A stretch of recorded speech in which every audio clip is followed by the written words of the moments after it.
It waits where the trees end. Part 1. The Sound Beneath the Pine. They warned us about those woods.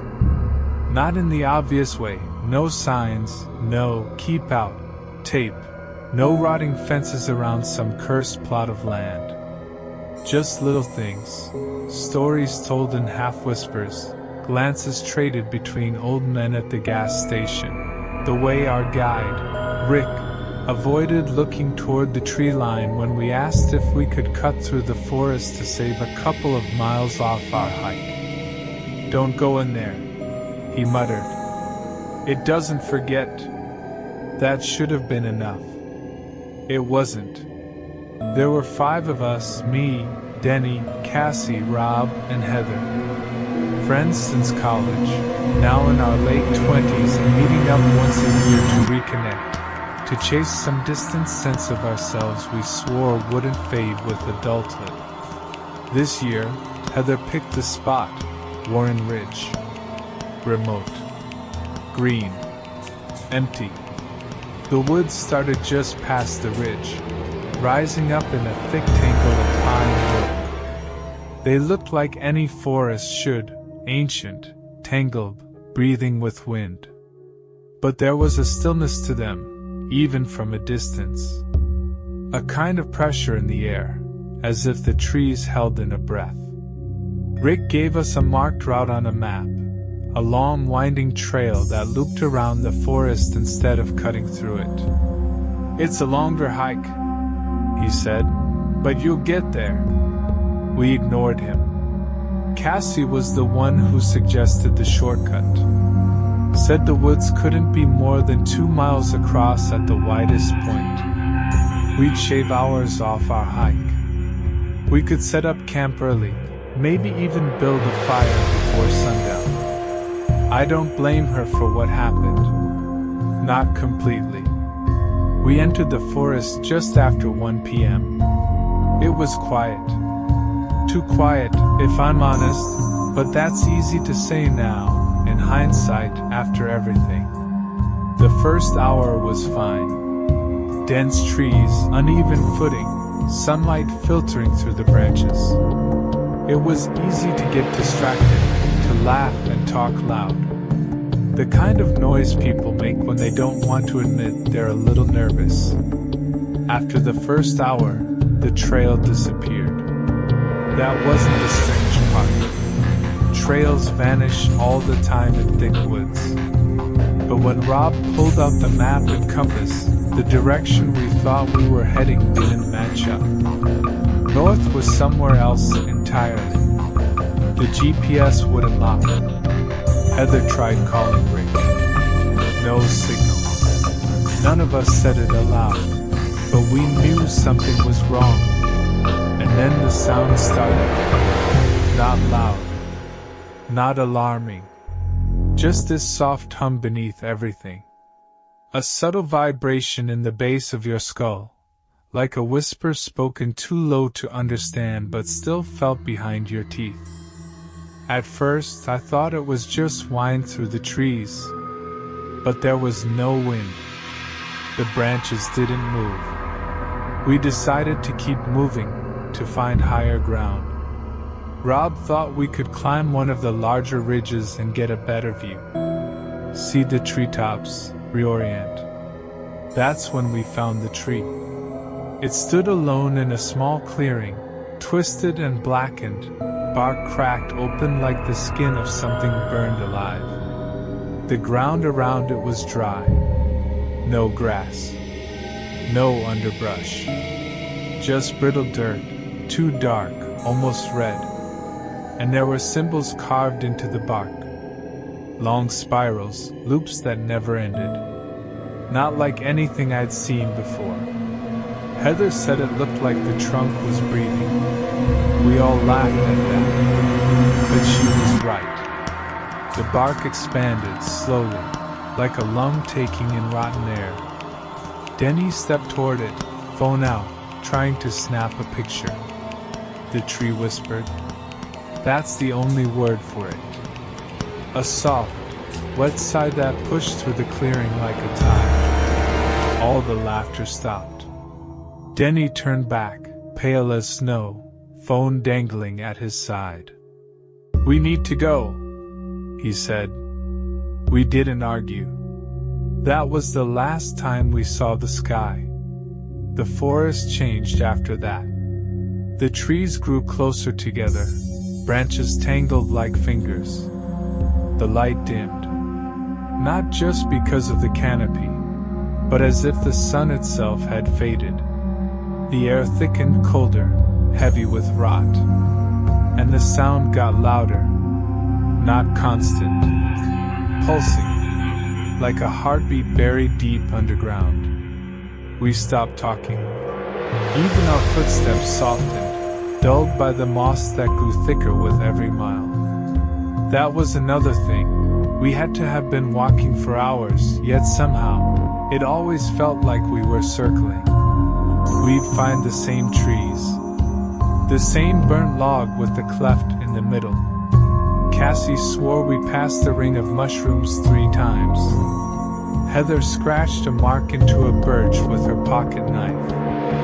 20 minutes later, we passed the same mark. Panic set in. Rob started shouting, yelling at the trees like they were responsible. He kicked at the roots, threw a rock that bounced off a trunk and nearly hit me. Then we heard it. Footsteps. Not ours. From deeper in the woods. Slow. Heavy. Like something dragging 1 foot behind it. We froze. No one breathed. The footsteps stopped. We ran. Blindly, stupidly. Branches tore at our faces. Roots snagged our boots. Heather fell. I grabbed her. Cassie screamed. I turned, and Rob was gone. Just gone. No scream. No scuffle. 1 second he was behind me. The next, nothing. We stopped only when our legs gave out. Night had fallen without warning, and the trees were closer now. So close they pressed against our backs. Heather was sobbing. Cassie kept whispering Rob's name like it was a prayer. Denny stood with his hands over his ears. "The sound," he said. "It's inside." I didn't know what he meant, until I closed my eyes. There, behind the black, was the hum. Low. Rhythmic. Calling me forward. Begging me to listen. To follow. That's when I realized it wasn't a sound. It was a voice. And it knew my name. Part 2. The trees remembered. By morning, the forest felt older. It's a strange thing to say. But the woods we woke up in weren't the same ones we entered. The trees were gnarled and split, like they'd aged centuries overnight. The moss hung thicker, a deep green-black, and the trunks leaned inward like they'd all been drawn toward a center we hadn't reached yet. We were 4 now. Cassie refused to speak. Heather's voice had gone hoarse from crying. Denny hadn't slept. Just sat up all night with his back against the same tree, eyes wide and red. He jumped when I touched him. "You didn't hear it?" he asked. I shook my head. He smiled, but it wasn't joy. It was pity. It talked all night. It told me what it wants. We didn't ask what that was. None of us wanted to hear it out loud. We didn't talk about Rob.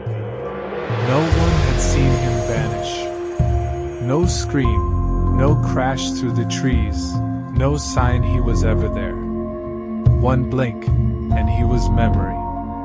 The only thing he left behind was his water bottle, lying in the dirt with a fresh dent in the side. We moved in silence. It was easier than thinking. The deeper we went, the stranger the woods became.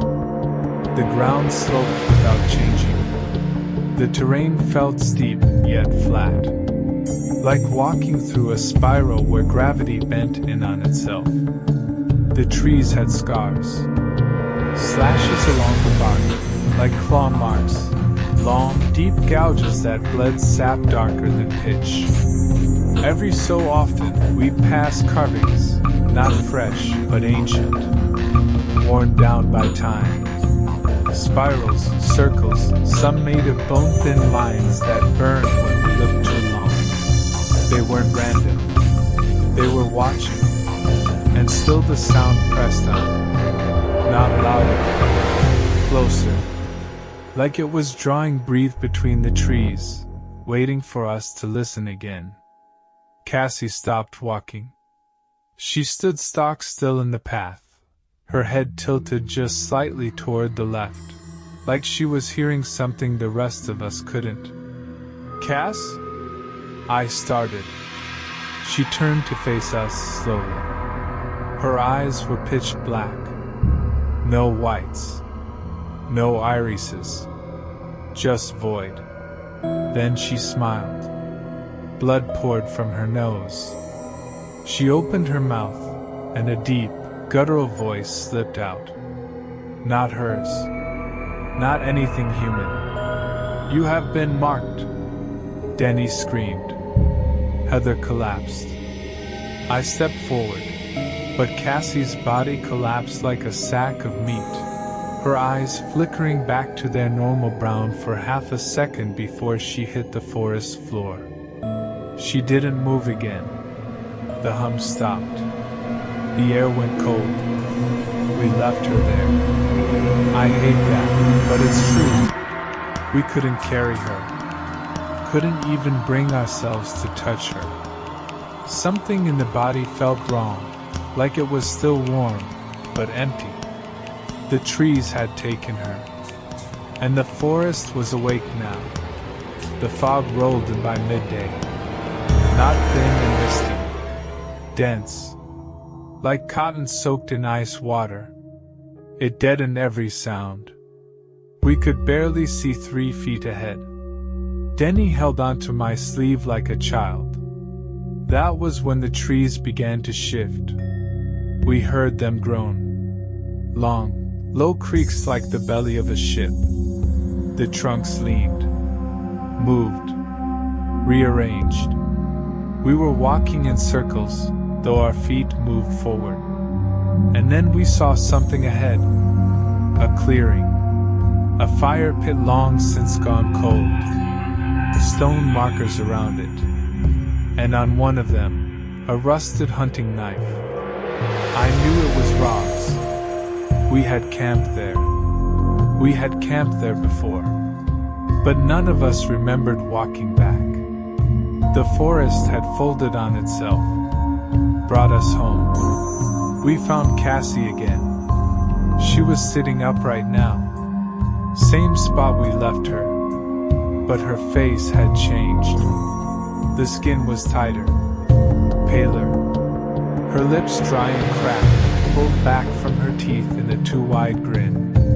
Her eyes were still black. This time she moved. She stood without sound, her head tilted, and her arms reached out, not fast, not violent, but patient, like something trying to greet us. Heather screamed and ran into the woods. I shouted for her. Denny didn't move, just stared at Cassie as she stepped forward, slow and methodical. He stepped in front of me. "I'll hold her off," he said. I didn't argue. I turned and chased Heather. The trees grabbed at my coat, pulled my hood tight around my neck. I yanked it off and kept running. I called her name, again and again. No answer. Then I found her. Not standing. Floating. A foot above the ground, arms at her sides, face tilted skyward. Her eyes rolled back. Her lips moved with the same hum we'd been hearing since day one. She was singing it now. The sound behind the sound. It was never wind. never branches. It was always her. Them. The forest. Something ancient. Something buried. Something that remembers.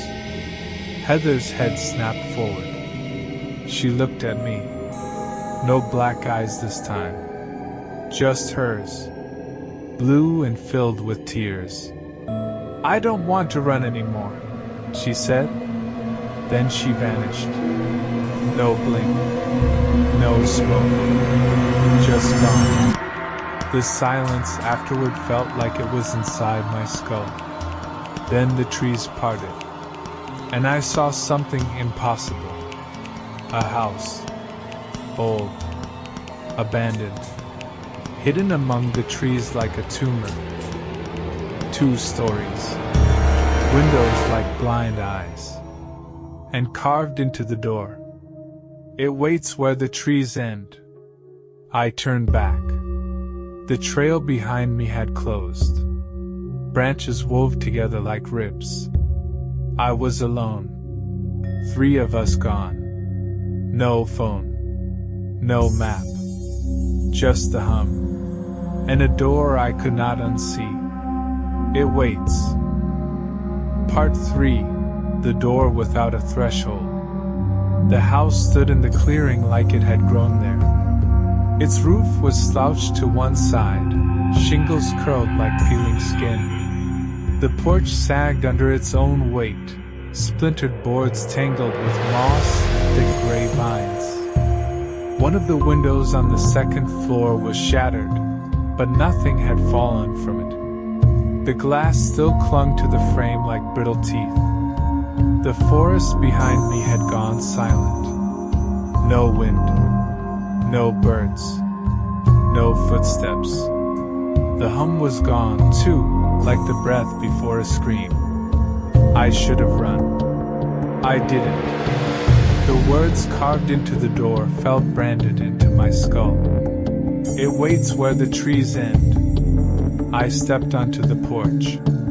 It groaned. Not like wood under weight, like something stirring beneath it. The door was open a crack. I don't know why I pushed it. My hand just moved. Inside, darkness. Not empty, heavy. The air was stale and moist. It clung to my lungs. I had to blink a few times before the shadows took shape. A narrow hallway. Wallpaper sloughing off the walls in curling strips. The floor creaked beneath every step, but the sound never echoed. At the end of the hall was a stairwell, and beside it, a room. I went left. The room was a parlor, or had been once. A fireplace blackened with soot. Mismatched furniture covered in dusty sheets. One chair, near the window, was bare, a rocking chair, swaying gently despite the still air. And beside it, on the floor, a shoe. Heather's. I remembered it from the ridge. She joked about how ugly they were. Bright yellow, one lace always half undone. I picked it up, but the moment I touched it, I heard breathing. Not mine. From the corner. Behind the rocking chair. I turned slowly. There was nothing. But the chair had stopped moving. I placed the shoe back down. Then I heard it, creaking above me. Footsteps. Pacing back and forth. Heavy. Measured. Like something waiting to be heard. I left the parlor. As I stepped into the hall again, I noticed the walls. They were covered in markings, spirals, runes, loops like those carved into the tree. But they moved. Not fast. Not obvious. But the longer I stared, the more they shifted. Some pulsed. Some twisted. The sound started again. Not the hum. Whispers. Dozens. No, hundreds. all saying the same word, in different voices, over and over. Listen. I started up the stairs. Each step felt steeper than it should. The staircase seemed longer than the house could be. The air thickened the higher I climbed. The whispers crawled under my skin. When I reached the landing, I felt something cold pass through me. Not wind. Not presence. Permission. The hallway was warped, bending in a subtle arc. I passed closed doors, 5 of them, each unmarked, identical. Each time I walked past one, I heard something behind it. Ragged breathing, scratching, laughter, weeping. I kept moving. The last door at the end of the hall was slightly ajar, leaking a faint scarlet glow around the edges. I pushed it open. Inside, a bedroom. Broken bed frame. Rotted floor. No ceiling, just open rafters above, knotted with webs and long, dangling strands of something I couldn't name. In the center of the room stood Cassie. She faced the far wall, her back to me. She was humming the tune from earlier, but now it had become a song, slow and hollow. She turned when I stepped in. Her eyes were still black. Her mouth hung open, far too wide, her lips torn at the corners. But she smiled. Her voice didn't match her mouth. You came. They always do. It waits. It remembers. It opens. She stepped aside. There, behind her, carved into the far wall, was a door. Not real wood. Not paint. It looked like the wall had been skinned open, layers peeled back to reveal something underneath. A tall, narrow shape that pulsed with a heartbeat not my own. It wasn't open. Not yet. But it was awake. Cassie was crying now, though her smile didn't falter. You have to open it. I shook my head. I couldn't even breathe. She stepped forward. Her arms twitched. Her hands opened wide like she wanted to touch me, but her fingers had too many joints, bent in wrong directions. Please, I want to go back. Open it, and I can go back. She was pleading now, voice cracking under the smile. I ran. I tore through the hallway. The walls rippled around me. One of the doors burst open. A hand shot out, pale and long, grabbing at my ankle. I kicked free. The stairs stretched downward like a throat. The house was changing.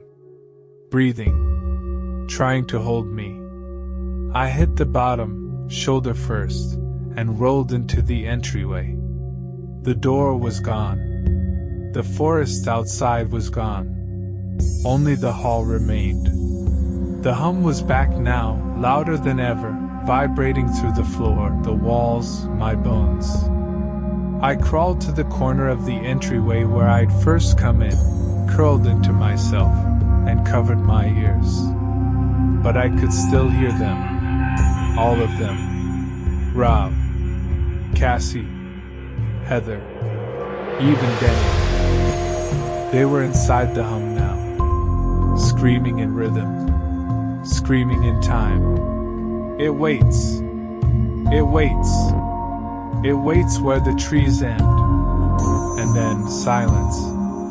Utter, perfect silence. When I opened my eyes, the door was back. The house was still.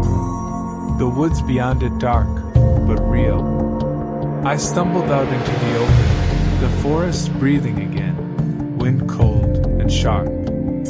I didn't look back. I couldn't. Behind me, the house exhaled, and the door closed. Part 4, Beneath the Roots. I didn't stop running until the trees grew thin. My legs moved without rhythm. My breath rasped sharp and raw in my throat. My body should have collapsed, but something deeper pushed me. Not strength, not fear. Something primal. Something like instinct. The forest was different now. No longer watching, but whispering again. The hum returned, faint and distant, like it had retreated into the earth. It no longer followed me, it waited ahead. I didn't know where I was. The path beneath my feet was narrow and crumbling, a seam between roots. The air had cooled but thickened, damp and acrid, filled with the scent of rotting moss and old iron. Sunlight filtered through the trees in watery shafts, but I couldn't feel its warmth. Eventually, I collapsed, curled against the base of a massive oak. Its bark split wide in a long vertical wound. Not rot, not damage, an opening. Inside, darkness. I pressed my ear against it, heard breath, heard movement. Heard voices. One of them was mine. I moved on. Night fell without warning. The sky blackened too fast. The forest turned silent again, not peaceful, but listening. I could feel the attention return, like unseen fingers pressed gently against the base of my neck. Then I found the pit. I didn't fall into it. I arrived. A perfect circle cut into the earth, ringed with stones too large to have been moved by hand. Roots coiled around them like veins around bone. At the center, an opening, not dug, but opened. Like the land had split to reveal something buried deep and wanting. Steps led down. Carved not by tools, but where? Long walked. Long worn. The hum was louder there. Not just a sound, but language. I couldn't understand it, but I could feel its meaning like heat. It said, down, below, beneath the roots, beneath the blood. It began in the dark, and it ends in you. I descended. The walls narrowed. Roots stretched like ribs around me. Some were dry and brittle. Others pulsed. The air was hot, thick. Every breath tasted of mildew and memory. Deeper still, I found the markings, like the ones from the forest. Spirals, loops, endless, impossible symbols etched deep into the stone and root. But now they weren't still. They moved beneath the surface, like worms trapped behind skin. Some bled light, a faint scarlet glow that pulsed with the beat of my heart. I don't know how long I walked. Time lost meaning. Eventually, I reached the chamber. A hollow space beneath the world, tall as a cathedral but shaped like a wound. The ceiling arched like a ribcage. The floor was soft, not earth, but flesh. At the center stood a tree, or what used to be a tree. Its bark was slick, black. Its branches curled like fingers. Its roots spilled from the walls, entwined with bones and stone and pieces of things that were once people.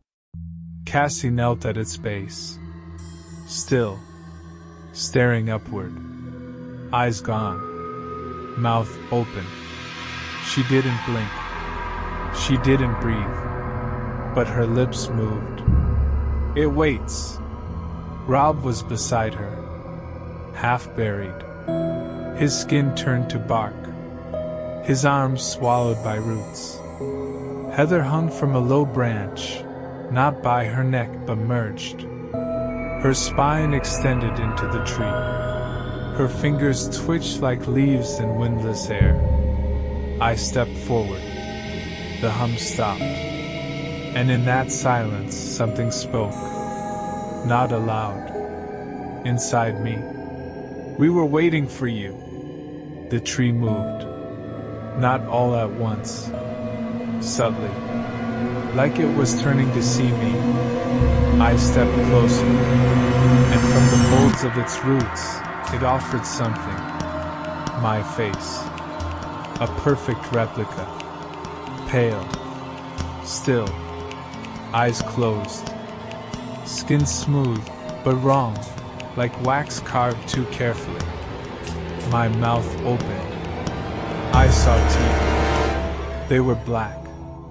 This is how it ends, the voice said. Where it always ends. Beneath the roots. I fell to my knees. Not from pain. From understanding. This place was not a tomb. It was a seed. And I was its soil. I remembered things then. Not my past, theirs. The ones who came before. Who wandered into the woods chasing shortcuts, ghosts, gods. Who found the tree. Who fed it. Who became it. The roots reach far. They cross generations, towns, thoughts. Every broken trail. Every vanishing hiker. Every whispered name in the dark. They all led here. And now it was my turn. I felt the roots curl around my wrists. Felt the bark touch my spine. Felt my breath slow. Not from fear. From welcome. Then a sound. Footsteps. Not mine. Someone else had entered the chamber. They gasped. They screamed. They ran. And as they fled, the voice whispered in me. Let them go. It is not their time. But they will return. All roots reach back. Part 5. The Hollow That Grows. I don't remember how long I stayed beneath the tree. Maybe a night. Maybe weeks. Time beneath the roots does not behave like time under the sky. It stretches and splits and loops back in on itself, like the rings of an ancient trunk, recording not days but events. The tree, if it still was a tree, spoke in visions, in pulses that throbbed through my spine like veins sharing memory. Each time I closed my eyes, I saw another life, people I didn't know but somehow remembered. Men and women kneeling beneath branches. Children following whispers into fog. Some walked willingly. Others were dragged. All were consumed. But none ever really left. Because the tree didn't just grow in one place. It grew through towns, through history, through us. The chamber began to change around me. The roots withdrew, not out of kindness, but purpose. They no longer needed to hold me. I was part of it now. My body burned, my thoughts blurred. I couldn't tell where my skin ended and the forest began. And then the earth above me cracked. Not broken, opened. A shaft of cold moonlight pierced the chamber. The tree didn't recoil from it. It seemed to drink it. The scarlet light pulsing through its bark faded, replaced with something colder, thinner. The tree had fed long enough. It was ready to rise. The roots retracted from the chamber, slithering upward toward the grave. I followed, not of my own will but of the tree's. My feet moved, bare and bloodless, pressing into the warm dirt. My body bent in ways it hadn't before. Taller, looser, lighter. Above, the forest was alive with movement. I emerged into the woods again, but they were not the woods I'd left. The trees were wider, their trunks covered in spirals that now glowed softly in the dark. The leaves had turned black and waxy, curling like burned pages. In the air, a faint shimmer, like heat rising from the ground, though the wind bit with frost. And in the distance, I saw lights, campfires, lanterns, voices, others. They were in the woods now. New hikers, a new group. I could smell their fear already, hear their laughs forced too loud. I recognized that stage of disbelief, that fragile barrier they thought separated story from truth. They were in the early hours, where we had once been. I stepped forward, and the tree shuddered behind me. It didn't speak now. It didn't need to. I was no longer one of the lost. I was one of the roots. A vessel. A guide. The one to lead them inward. To let them see the tree. To let them hear the hum. I approached the camp. They didn't hear me. Not until I was close. A man turned. Young. Too clean. He smiled, then hesitated. "Hey," he said. "You all right? Are you lost?" I didn't answer. His smile faded. "Where'd you come from?" I tilted my head. Not because I didn't understand. Because that's what it had done. The tree. The husks. The ones who walked before me. I watched the recognition bloom in his eyes. The moment he realized something wasn't right. The fear crawling across his face, sharp and sudden. One of the others stood now, a woman. Older. She took a step back. "Where are your shoes?" she asked. That's when the ground trembled. Soft. Barely enough to notice. But the tree had already found them. The wind shifted. The branches moved. The forest around us thickened. One of them spoke again. "We should." But it was too late. The loop had closed, and the trail back was gone. I opened my mouth. The hum poured out. Low. Ancient. Calling them inward. They would try to run. Some would vanish. Some would return. Some would kneel beneath the tree and feel the same roots wrap their hearts. And one of them, only one, would open the door. Then the tree would feed again. Because the hollow does not hunger. It grows. And somewhere, deep in the dirt, a new voice will rise in chorus, whispering that same truth that I now carry in every step. It waits where the trees end, and the forest never forgets. And